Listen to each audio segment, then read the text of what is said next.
Welcome to History Explained, where we delve into the complex origins of global conflicts. Today, we uncover the long-term causes that transformed Europe into a volatile powder keg on the brink of World War I.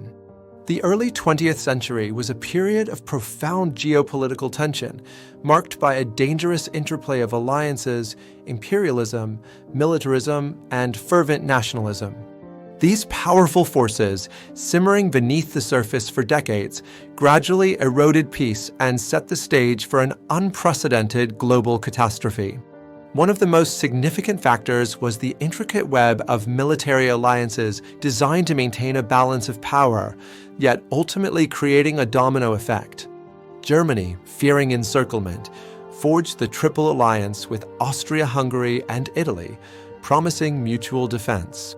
In response, France and Russia formed their own alliance, later joined by Great Britain, creating the Triple Entente. This system meant that a conflict between any two nations could quickly escalate into a continent-wide war, pulling in their allies. Imperialism, the policy of extending a country's power and influence through colonization, also fueled rivalries. European nations competed fiercely for colonies in Africa and Asia, seeking raw materials, new markets, and strategic advantages. Incidents like the Moroccan crises, where Germany challenged French influence in Morocco, brought these imperial ambitions to the brink of war. These colonial disputes intensified mistrust and animosity among the great powers, adding another layer of instability. Militarism, the belief that a country should maintain a strong military capability and be prepared to use it aggressively, was rampant across Europe. Nations engaged in an unprecedented arms race, rapidly expanding their armies and navies. Germany, in particular, challenged Britain's naval supremacy, leading to a costly and competitive shipbuilding program. Military leaders gained significant political influence, and detailed war plans, like Germany's Schlieffen Plan, were developed and refined. This glorification of military power and constant preparation for war made conflict seem not only inevitable but also desirable to some.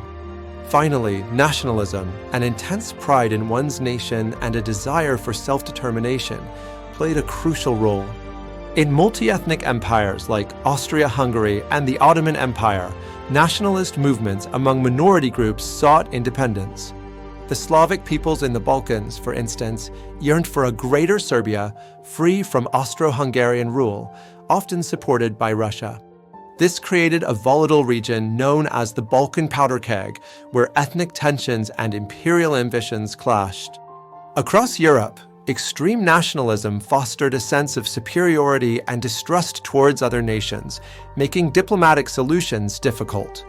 The assassination of Archduke Franz Ferdinand in Sarajevo would ultimately ignite this powder keg, but the underlying causes had been building for years. The complex web of alliances ensured that a localized conflict would quickly draw in major powers. Imperial rivalries meant that nations were already suspicious and competitive, viewing each other as threats to their global standing. Militarism had created massive armies and detailed war plans, making war an accessible and seemingly logical option. And fervent nationalism had instilled a readiness to fight for national honor and perceived injustices. These four long-term causes, alliances, imperialism, militarism, and nationalism, were the essential ingredients of the powder keg of Europe. Each factor alone was dangerous, but together, they created an environment where a single spark could ignite a global conflagration. The assassination in Sarajevo provided that spark, plunging the world into the Great War. Join us next time on History Explained as we explore the immediate events that triggered the outbreak of World War I.